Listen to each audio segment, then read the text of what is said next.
They were very responsive, and immediately all their machinery was available at the disposal of administration. This is a thing called a control room, wherein one officer or a staff from every department would be present. This control room, the way we prepare a district disaster command and control room, same way we do it at tehsil level in the tehsildar's office, and then village level also at the gram panchayat office. These become the nodal points from where the information dissemination takes place. We get certain formats prepared wherein information about, are there any people who are injured, is there any loss of life, is there any loss of livestock, how many houses are damaged, so that the damage assessment also takes place immediately. All these control rooms were made active with necessary support from the line departments. What was very relevant and important was that Alibag was the point where the cyclone was likely to hit. And I get a call late night on 2nd that I should leave Alibag because it will be all destroyed. And as head of administration, I should be somewhere at a safe place.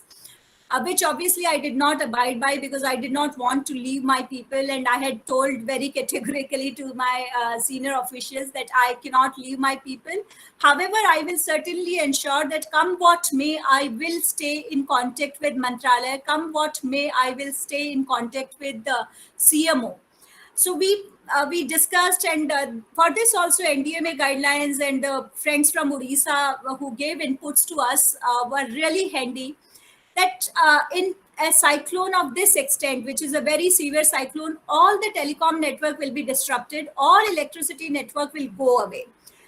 Then what will work? Probably the wireless. So for wireless, even the wireless repeaters may get damaged. So what else? Then satellite phones. If satellite phones are also not working, then what else? So ham radio is one thing which work in any kind of disasters, and its signals can actually be established in times of extremely severe cyclones also.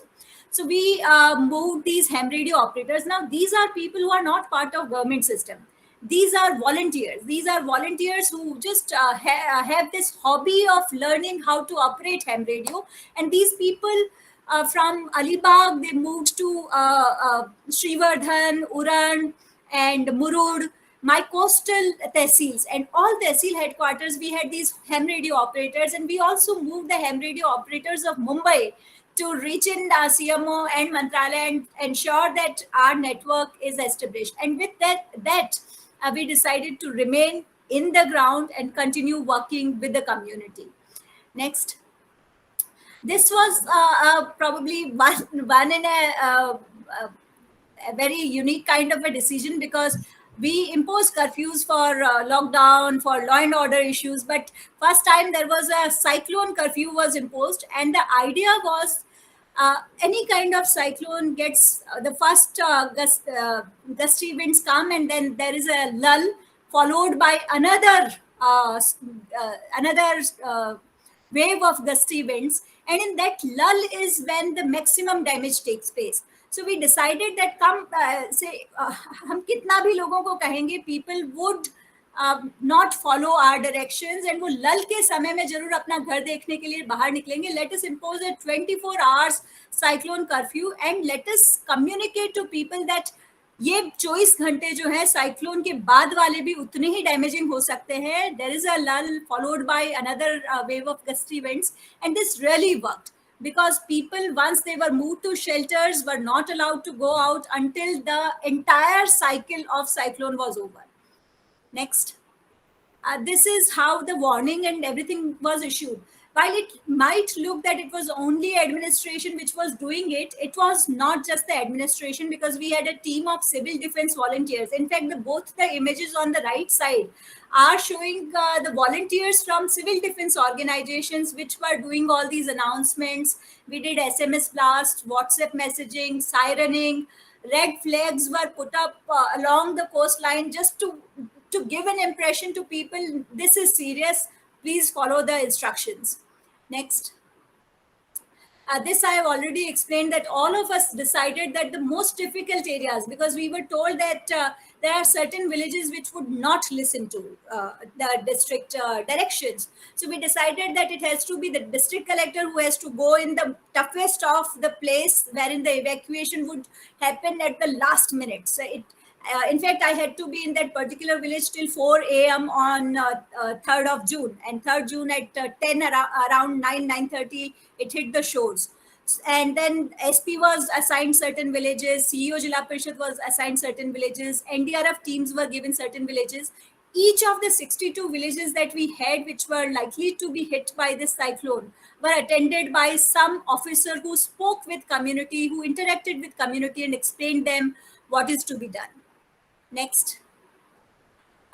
This is a routine exercise, but what generally was observed that fishermen would abide, but the small fishing boats would still try to venture into the sea. So for that, we interacted with the the fishermen groups, which get subsidy from the government for the small fishermen. There are certain groups, अच्छी उनकी societies बनाई हुई होती है, उनको government की तरफ से डीजल सब्सिडी दिया जाता है. So we communicated directly to them, चाहे कुछ भी हो जाए, all these small fishermen must not venture into the sea on 3rd of June. Second, which was different and relevant, was these people told us that पानी में boat रहेगी तो safe रहेगी, and we wanted to tell them it is not going to be safe because you don't know if it coincides with high tide.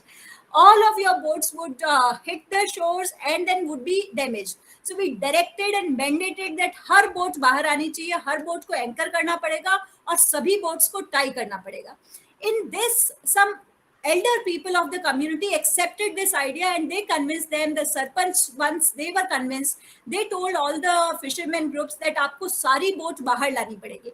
The very reason in Nisarg and Tauktae, the damage to the fishermen boats was really limited. Was all of them were brought on shore, they were anchored, they were tied to each other so that छोटी boats भी हवा में उड़ के किसी तरह का damage ना करें. Warning boards were put up in all koliwadas, मच्छीमार को लेके सबसे ज़्यादा, because this was the community which has been living on the shore. Actually, they understand also. Say their elder people understand a lot more about the ecology of this area. The very reason the koliwadas are built very close to each other. Their houses would be all wind resilient houses, जिससे हवा ऊपर से पास करके चली जाती है. These people, once they were given direction, once they were told in their language, they accepted the directions. And as I told, that most of the evacuations happened in the relatives' houses, in the community shelters, which were not owned by government because the government structures were unfortunately not very safe. Next. Connecting citizens, this kind of a management in 72 hours cannot happen if you are not explaining the nitty-gritties, whether vaccination is open or not, whether you can go for filling petrol or not, what would happen if there is a pregnant woman. And all these kind of smallest issues also were explained via Facebook Live by me and the SP of the district. A lot of questions, if the COVID hospital is there and oxygen, how are you monitoring the oxygen? How many days of supply is there in these hospitals? All of these were explained through Facebook Live and by press notes and by civil defense volunteers. Next. This, if only the administration is saying, probably the people would still not listen. The likelihood of some people not listening until their minister is saying, until their MP is saying.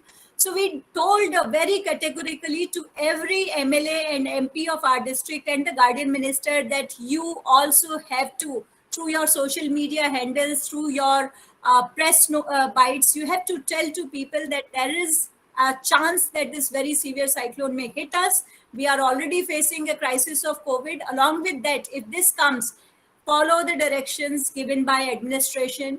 And once this response we received this response, community's response also was very positive. Next. This element of COVID, I really would want to stress again and again, because this was not a normal time. So when I am going, my people first, they asked me that, ma'am, physical distancing ka kya karenge?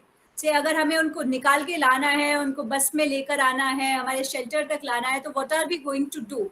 So it required a kind of a team which would be ready to contract COVID as such, and which would be ready that probably the physical distancing norms we would not be able to follow in the truest possible sense, because Covid से deaths होंगी या नहीं होंगी, but vulnerable houses में रहने वाले लोगों की, people who are living in shanties, in slums, in dilapidated structures or in kacha houses may certainly either get injured or die if they are not evacuated. So we decided that we will evacuate irrespective of the panic of COVID.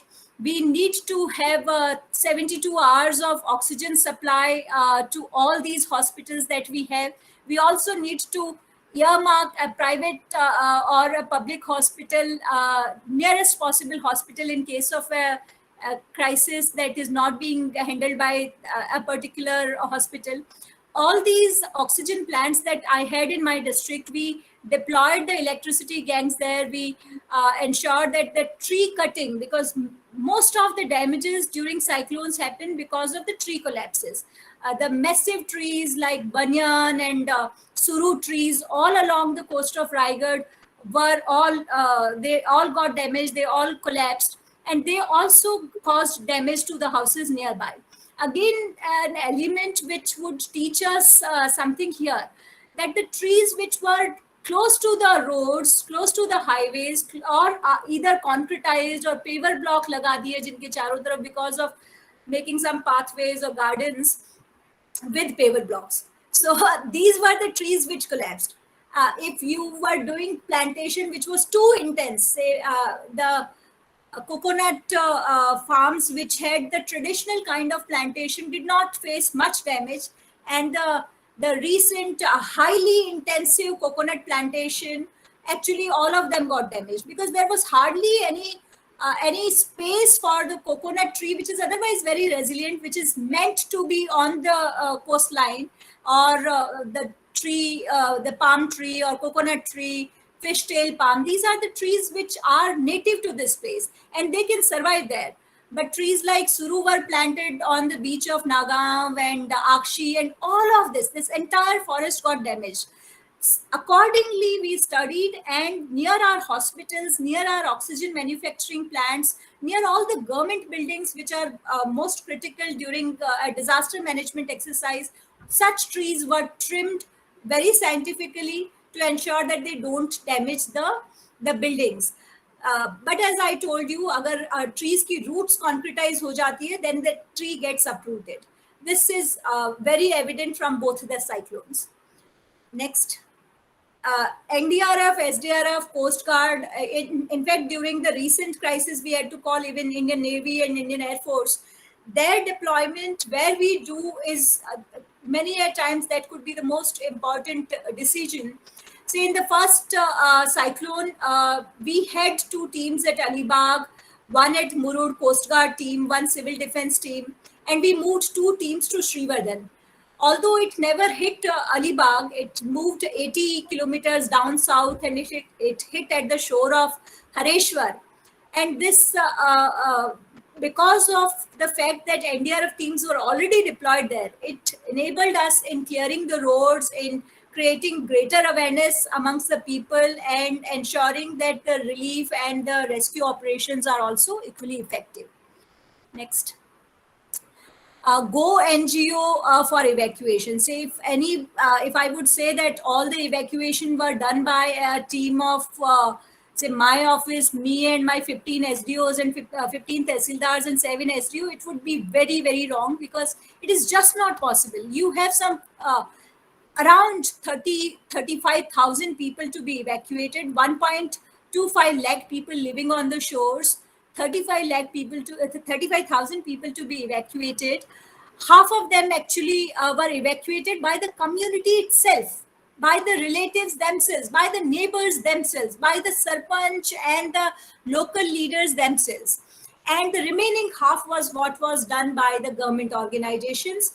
And this kind of support was witnessed not just during COVID time, but also when we had this building collapse in Mahad. The building collapsed around 6:30, and I got the information say half an hour later, and by the time I reached there, it is already 9:30, because from Alibag to Mahad takes 3 hours. There was this 4-hour window in which the first response that the people who were under the debris or who had lost their lives was given by the community only. Most often, the evacuations, the first relief, the first aid that the people who are immediate injured are given by the nearest people.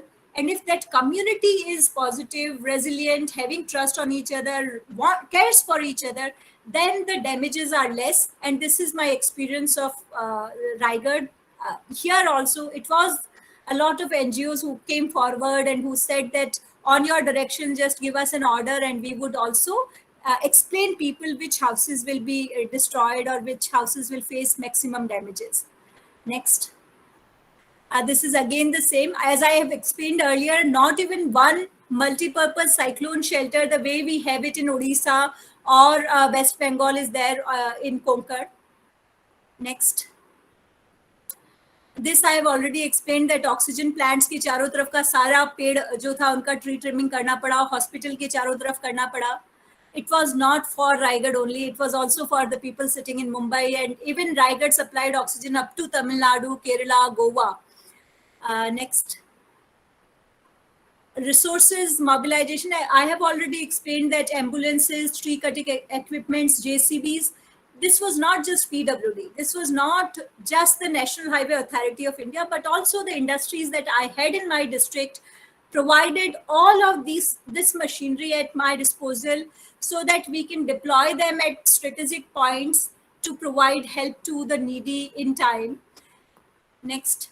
This aspect of generators, because it was very clear, we knew that our electricity infrastructure is not robust enough. It is not underground cable, it is all above ground, so it is going to be completely devastated. So कैसे वापस लोगों को electricity देंगे, water supply कैसे शुरू करेंगे, उसका preparedness के लिए we contacted Thane, we contacted Pune, Mumbai में the generator suppliers, and we told them to supply generators, vehicle mounted generators, so that immediately water supply schemes can be restored.